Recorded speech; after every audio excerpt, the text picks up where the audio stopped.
Are y'all ready? Here we go. Yes! If you're in the boat, don't talk. Once upon a time, God told Jonah to go to Nineveh. The people there were wicked, and God wanted Jonah to tell them to stop their foolish ways. Jonah didn't want to go, so he ran to the tar pits. The tar pits? Are you sure about that? Yes, it says in Jonah 1 that he fled to the tar pits. No, it says that he fled to Tarshish.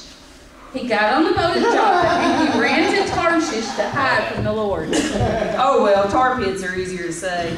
But anyway. Yes, anyway. While they were on the boat, a storm came up. They were going to capsize, so they started to throw cars overboard to lighten the ship. Cars? No, they threw cargo over the board, not cars. Why do you have to be so picky about everything? They're getting the story, aren't they? Not the way you're telling it, they're not. Fine, you tell it then. Okay, I will. Jonah was under the boat asleep. If he was under the boat, he would be drowning. I meant he was asleep below deck. Then why didn't you say that? Because everybody else understood what I meant.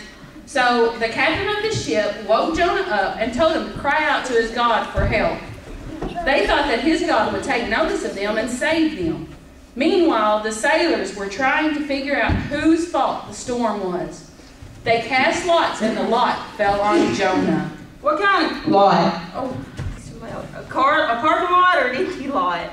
Not that kind of lot. A lot is sort of like a bet.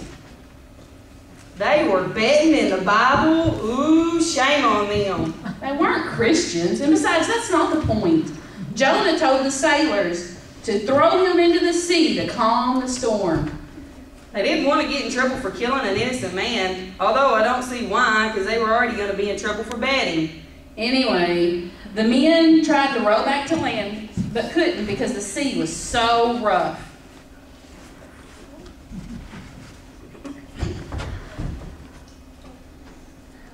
They finally decided to throw Jonah overboard.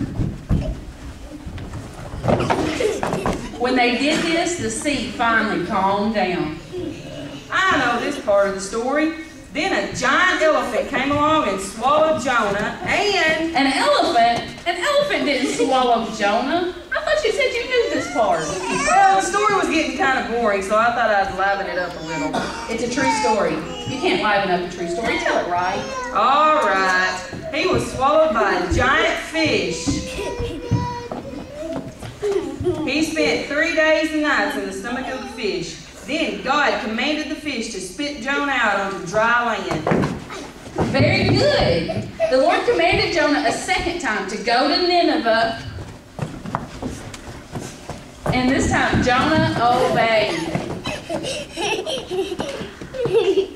The people repented of their sins and God forgave them. And the moral of the story is don't ever go near the ocean. What? What kind of moral is that? Well, if Jonah hadn't gone to the ocean, he wouldn't have been stuck on a sinking ship in a storm, almost hit by flying cars. No one would have thrown lots at his head, and he wouldn't have been swallowed by an elephant. I'm not even going to try to fix that one. The real moral of the story is go where God leads you when He leads you. If Jonah had done none of the things that my misguided friend here was telling you has happened, or telling you about, none of this would have happened. Now, wasn't that a better way to tell the story?